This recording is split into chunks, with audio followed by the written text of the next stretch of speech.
2020년 2월 23일 템템교회 주일예배 함께 하시는 여러분들을 주님의 사랑으로 환영합니다. 앞뒤 좌우 보시면서 서로 인사하셨으면 좋겠습니다. 주님은 여러분의 노래고 여러분은 주님의 노래입니다. 주님은 성도님의 노래고 성도님은 주님의 노래입니다. 함께 인사하셨으면 좋겠습니다.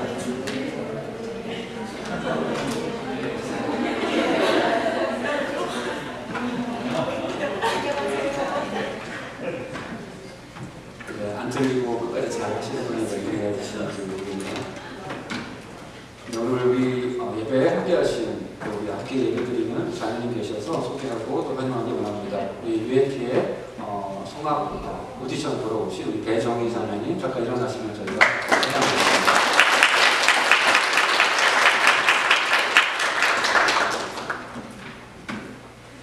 제가 기도하고 이제 말씀 전하겠습니다. 하나님 아버지 감사합니다. 주님 귀한 주일 우리를 불러주셔서 주님 앞에 나와 함께 주님을 찬양하고 주님 예배할 수 있도록 인도하시니 감사합니다.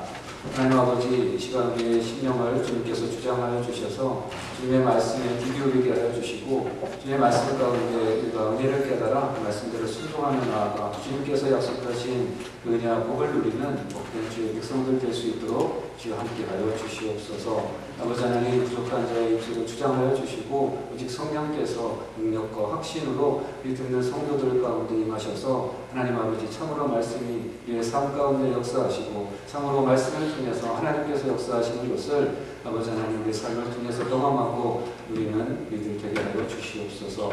예수님의 이름으로 기도하옵나이다. 네.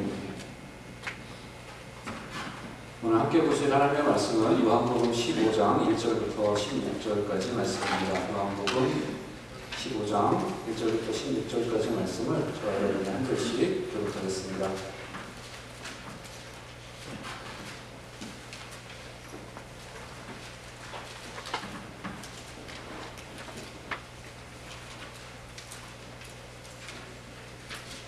요한복음 15장 1절부터 16절까지 말씀입니다.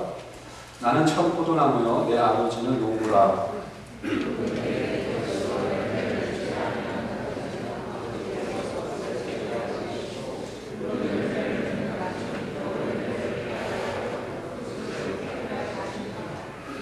너희는 내가 읽어준 말로 이미 깨끗하여졌으니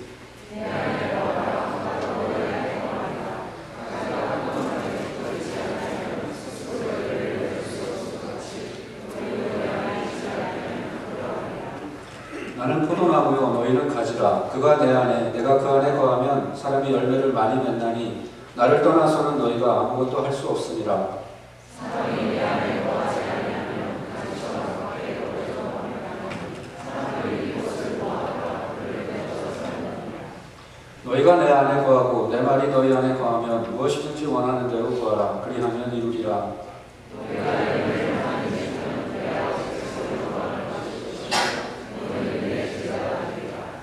아버지께서 나를 사랑하신 것 같이 나도 너희를 사랑하였으니 나의 사랑 안에 거하라.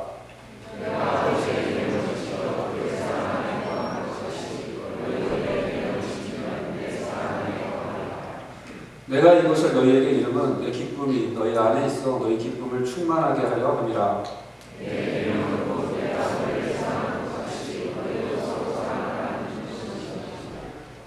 사람이 친구를 위하여 자기 목숨을 버리면 이보다 더 큰 사랑이 없나니 이제부터는 너희를 종이라 하지 아니하리니 종은 주인이 하는 것을 알지 못함이라. 너희를 친구라 하였노니 내가 내 아버지께 들은 것을 다 너희에게 알게 하였으니라. 너희가 나를 택한 것이 아니요 내가 너희를 택하여 세웠나니 이는 너희로 가서 열매를 맺게 하고 또 너희 열매가 항상 있게 하여 내 이름으로 아버지께 무엇을 구하든지 다 받게 하려 함이라.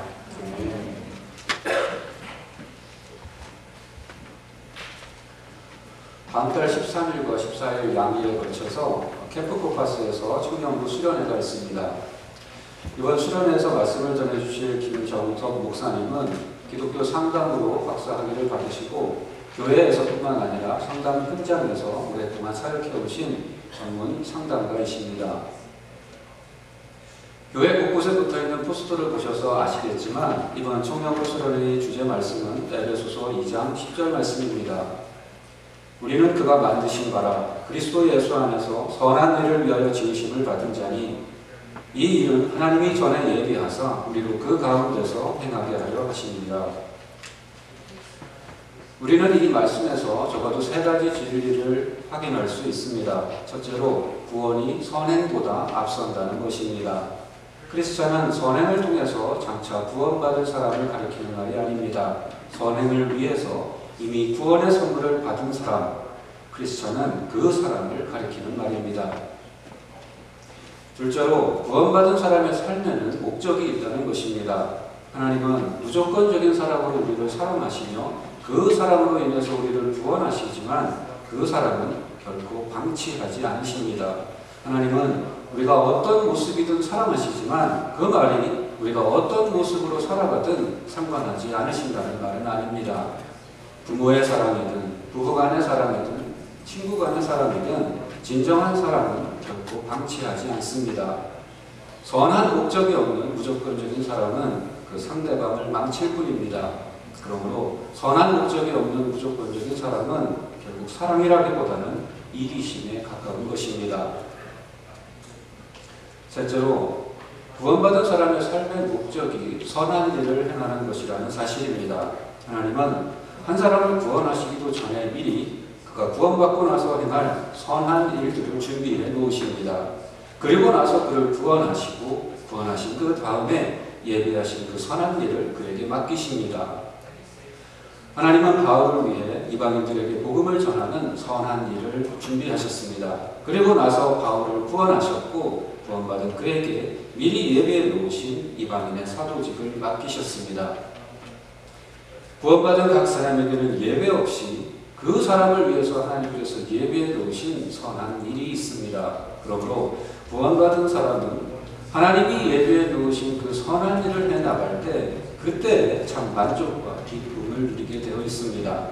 그 일이 아닌 다른 데에서는 결코 얻을 수 없는 만족과 기쁨이니 왜냐하면 그 사람은 그 일을 위해서 만들어졌기 때문입니다. 오늘 우리가 읽은 예수님의 말씀 또한 구원받은 사람의 삶의 목적에 대해서 이야기하고 있습니다. 사도 바울이 선한 일들이라고 표현한 것을 예수님은 이 구절에서 많은 열매로 비유하십니다. 예수님의 말씀은 구원받은 사람의 삶에 대해서 이야기하고 있습니다. 선한 일이라는 열매는 구원의 조건이 아니라 구원의 결과요 목적입니다. 16절 말씀을 이 점을 분명히 보여줍니다. 너희가 나를 택한 것이 아니요 내가 너희를 택하여 세웠나니 이는 너희로 가서 열매를 맺게 하고. 제자들이 가서 열매를 맺는 것은 예수님의 선택과 지명의 결과요 목적이지 조건이 아닙니다. 예수님은 그들이 열매를 맺었기 때문에 택하시고 세우신 것이 아니라 열매를 맺게 하려고 택하시고 세우신 것입니다. 열매 맺는 것이 구원의 조건이 아니라는 것을 분명히 해야만 오늘 본문 2절과 6절 말씀을 오해하지 않을 수 있습니다. 2절의 처음에 예수님은 이렇게 말씀하십니다. 무릇 내게 붙어 있어 열매를 맺지 아니하는 가지는 아버지께서 그것을 제거해 버리시고. 이 말씀은 구원을 받았어도 그 삶에 선한 열매가 없으면 구원을 빼앗긴다는 뜻이 아닙니다. 만약 그렇다면 결국 열매가 구원의 조건이 되는 것인데 우리는 이미 열매는 구원의 조건이 아니라는 것을 말씀을 통해 확인했습니다. 그렇다면 이 구절에서 말하는 열매 맺지 못하는 가지는 크리스찬이 아니라 크리스찬이라는 모양은 있을 때 실상은 크리스찬이 아닌 그런 사람을 가리키는 것이라고 볼 수 있습니다. 예수님의 12제자 중에 속해 있었지만 예수님을 팔아넘긴 가룟 유다와 같은 사람이 열매 맺지 못하는 가지일 것입니다. 주여 주여라고 예수님을 부르지만 하나님의 뜻과는 무관하게 살아가는 사람이 열매 맺지 못하는 가지일 것입니다. 예수님의 말씀을 듣기만 하고 행하지 않는 사람들이 열매 맺지 못하는 가지일 것입니다. 형제의 궁핍함을 보고도 도와줄 마음을 갖는 사람들이 열매 맺지 못하는 가지일 것입니다. 잎사귀는 무성한데 열매는 없어서 예수님의 저주를 받았던 무화과 나무와 같이 열매 맺지 못하는 가지는 언젠가 포도나무와 열매 맺는 가지들로부터 영원토록 분리될 것입니다. 오늘 본문 8절 말씀은 그들이 받을 심판을 이렇게 묘사합니다. 사람이 내 안에 거하지 아니하면 가지처럼 밖에 버려져 마르나니 사람들이 그것을 모아다가 불에 던져 사르느니라. 열매 맺는 것은 구원의 조건이 아닙니다.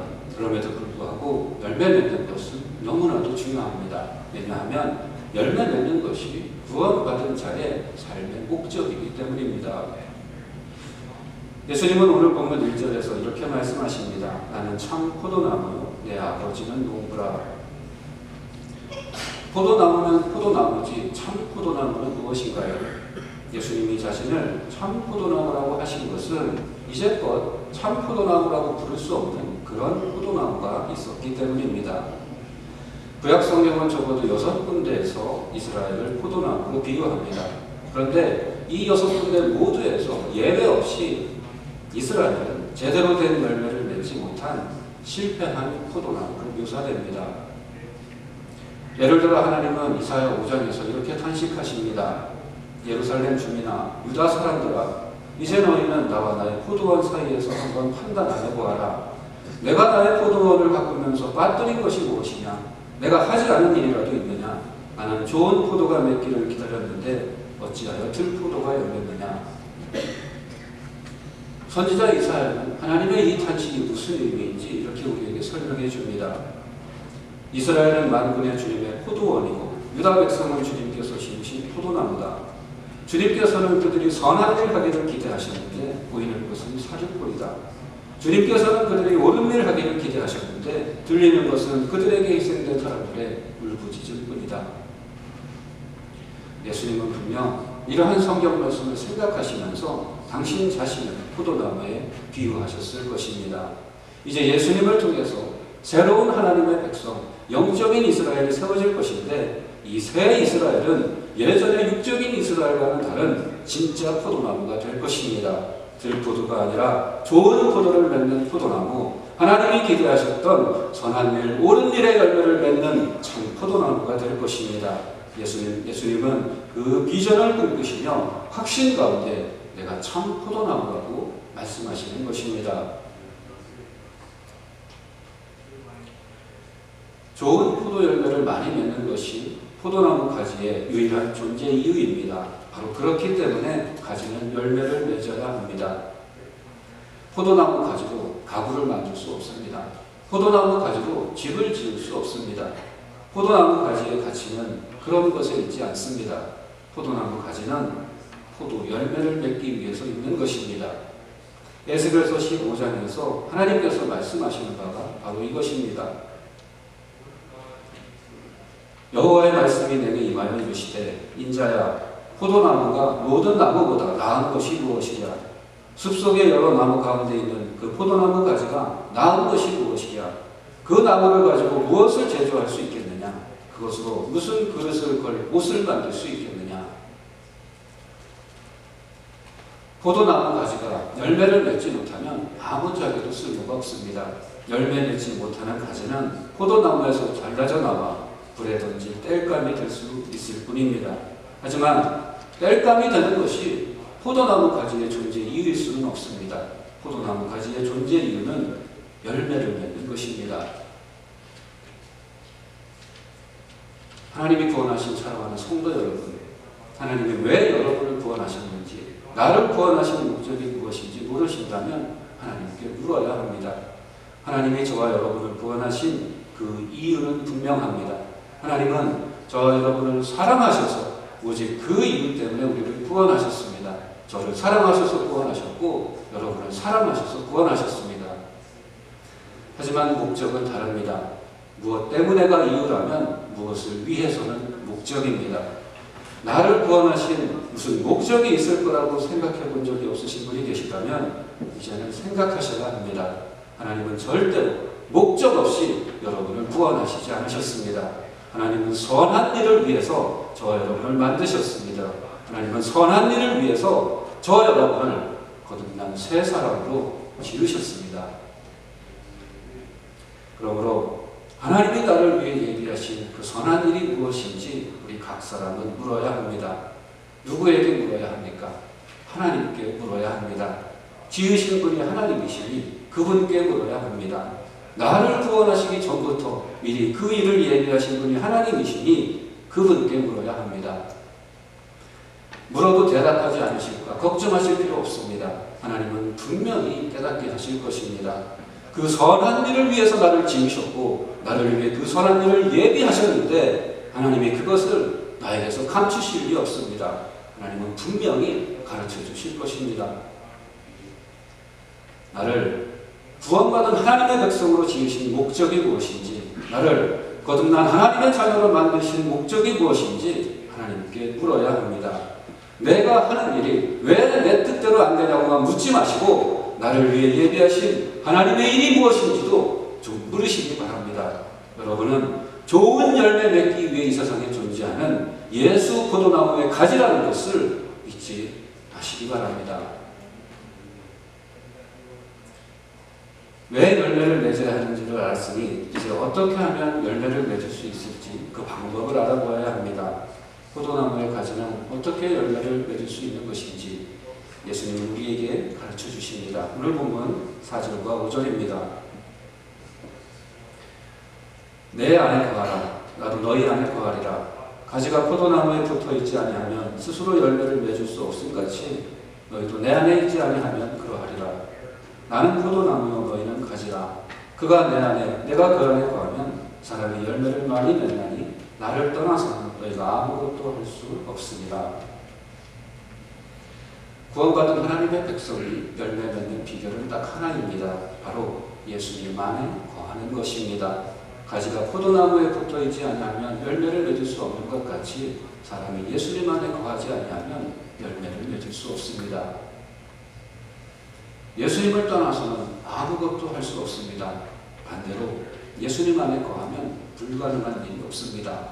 나를 떠나서는 너희가 아무것도 할 수 없습니다. 이 말씀은 바꾸어 말하면 내게 능력 주시는 자 안에서 내가 모든 것을 할 수 있느니라 라는 고백과 다르지 않은 것입니다. 시냇가에 심기운 나무는 철따라 열매를 맺고 그 잎사귀가 마르지 않습니다. 의인이 그 하는 모든 일에 형통하는 것은 그가 주야로 하나님의 말씀 안에 거하기 때문입니다. 하나님이 예비하신 선한 일은 우리 혼자 힘으로 하는 것이 아닙니다. 요한복음 3장 21절은 이렇게 말씀합니다. 진리를 따르는 자는 빛으로 오나니 이는 그 행위가 하나님 안에서 행한 것임을 나타내려 함이라. 예수님 안에 거하는 것이 열매 맺는 삶의 비결입니다. 예수님께 붙어있는 것, 예수님으로부터 떨어지지 않는 것, 모든 일에 예수님을 의지하고 예수님께로부터 오는 생명과 능력을 끊임없이 공급받는 것, 그의 말씀에 항상 순종함으로 예수님의 사랑 안에 거하는 것, 그것이 예수님께서 가르쳐 주신 열매 맺는 삶의 비결입니다. 구원받은 하나님의 자녀들이 선한 일들 가운데 걸어갈 때, 즉 하나님께서 예비하신 선한 일들이 그들의 삶을 인도하는 방향과 목적이 될 때 하나님께서 영광을 받으십니다. 예수님은 그런 제자들의 삶 가운데 부어질 두 가지 은혜를 약속하십니다. 열매 맺는 예수님의 제자에게 부어질 첫 번째 은혜는 기쁨입니다. 11절에서 예수님은 이렇게 말씀하십니다. 내가 이것을 너희에게 이름은 내 기쁨이 너희 안에 있어 너희 기쁨을 충만하게 하려 함이라. 여기에서 말씀하시는 기쁨은 오락을 통해서 얻는 쾌락이 아니라 관계와 성취를 통해 얻는 만족과 기쁨을 말하는 것입니다. 하나님께서 예비하신 선한 일들이 예수님 안에서 나의 삶을 통해 이루어지는 것을 볼 때 누리는 기쁨, 그 기쁨만큼 충만한 기쁨은 없습니다. 왜 그때 가장 충만한 기쁨을 누리냐면 우리가 그렇게 지어졌기 때문입니다. 내 삶의 목적이 이루어지고 내 삶을 통해 하나님의 영광이 나타날 때 그때 가장 진정한 만족과 기쁨을 누리도록 우리는 그렇게 만들어진 것입니다. 열매 맺는 예수님의 제자에게 주어진 두 번째 은혜는 기도 응답입니다. 16절에서 예수님은 이렇게 말씀하십니다. 너희가 나를 택한 것이 아니요 내가 너희를 택하여 세웠나니 이는 너희로 가서 열매를 맺게 하고 또 너희 열매가 항상 있게 하여 내 이름으로 아버지께 무엇을 구하든지 다 받게 하려 함이라.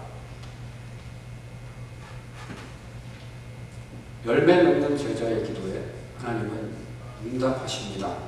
내가 내 인생을 향한 하나님의 뜻을 먼저 구하면 하나님은 나의 다른 필요들을 채워주신다는 것, 이것은 성경이 반복해서 가르쳐주는 불변하는 영적인 원리입니다. 솔로몬이 자기를 왕으로 세우신 하나님의 뜻을 따라 그 하나님 백성을 잘 다스릴 지혜를 구하자 하나님께서는 지혜를 주실 뿐만 아니라 그가 구하지 않은 부귀와 영광까지도 덤으로 부어주셨습니다. 예수님도 기도에 대해서 말씀하시면서 이렇게 약속하시지 않습니까? 그런즉 너희는 먼저 그의 나라와 그의 의를 구하라. 그러면 이 모든 것을 너희에게 더하시리라. 뉴슨교회 담임하시는 박인하 목사님의 책에서 읽은 이야기입니다. 오마하의 현인, 투자의 귀재라고 불리는 워렌 버핏이 어느 날 전용기를 타고 어느 곳으로 이동하게 되었는데 그날따라 마침 날씨가 좋지 않아서 비행기가 바로 이륙할 수 없어 한동안 기내에서 대기해야 했다고 합니다. 워렌 버핏을 태운 조종사는 그 시간을 빌어서 그와 이런저런 이야기를 나누다가 이렇게 말합니다.